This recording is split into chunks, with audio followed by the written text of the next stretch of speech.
This is the story of Matthew, an ordinary young man with an extraordinary ache in his heart.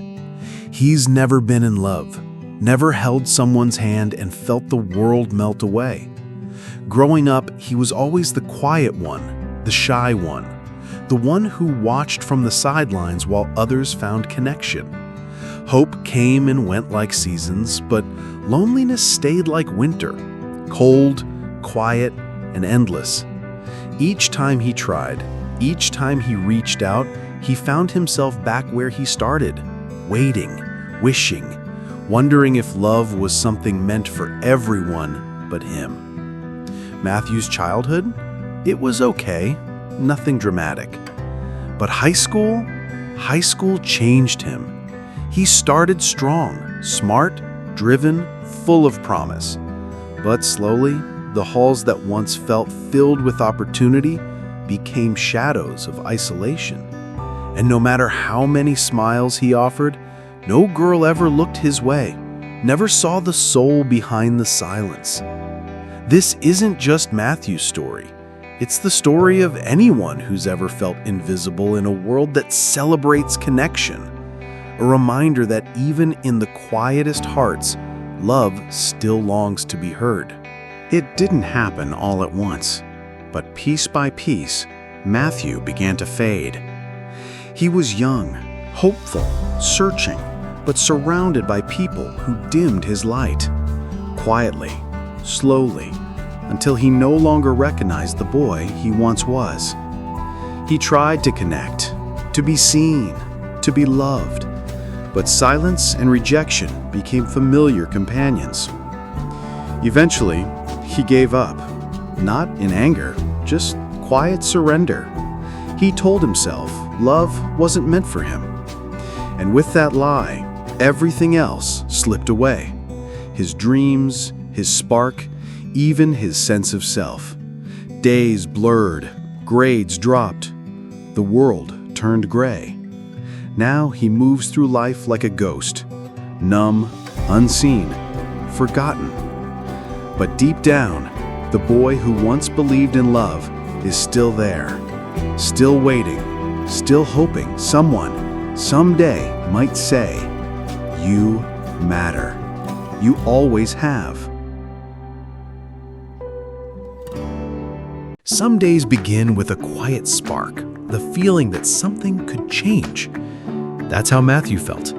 So he opened his heart and a dating app. Swipe by swipe, he dared to hope. Until Sophia. Their messages were playful, easy, until she asked, "How tall are you?" Matthew paused. 5'6". Not everyone's first choice.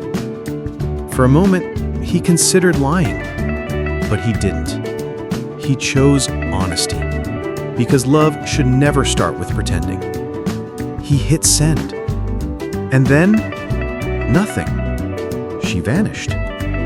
It hurt. But Matthew didn't break, because he knew the right person will love him as he is. And that kind of love is always worth waiting for.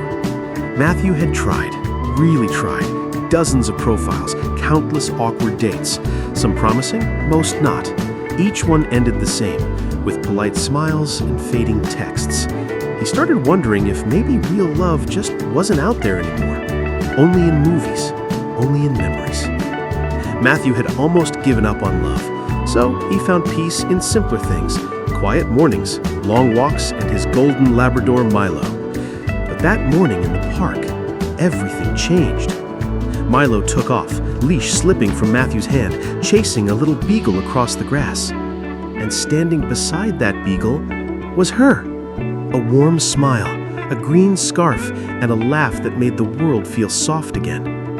What started as a quick apology turned into a 10-minute chat, then 20, then a walk around the park, 2 people, 2 dogs, and something quietly unfolding between them. They began meeting there often, sometimes planned, sometimes by chance. Coffee turned into conversations. Conversations turned into connection. And soon, Matthew realized he hadn't just met someone, he had found someone. And one sunny afternoon, Matthew finally asked, Would you maybe want to go out sometime, just the two of us, without the dogs stealing the spotlight? Lena smiled. I'd love to. No profile, no algorithm, just two hearts bumping into each other on an ordinary day, thanks to a runaway leash and a second chance. Sometimes, when you're done chasing love, it finds you. Not through an app, not by chasing, but by simply showing up at the right time with an open heart. Sometimes love finds you when you least expect it, and sometimes it arrives on 4 paws.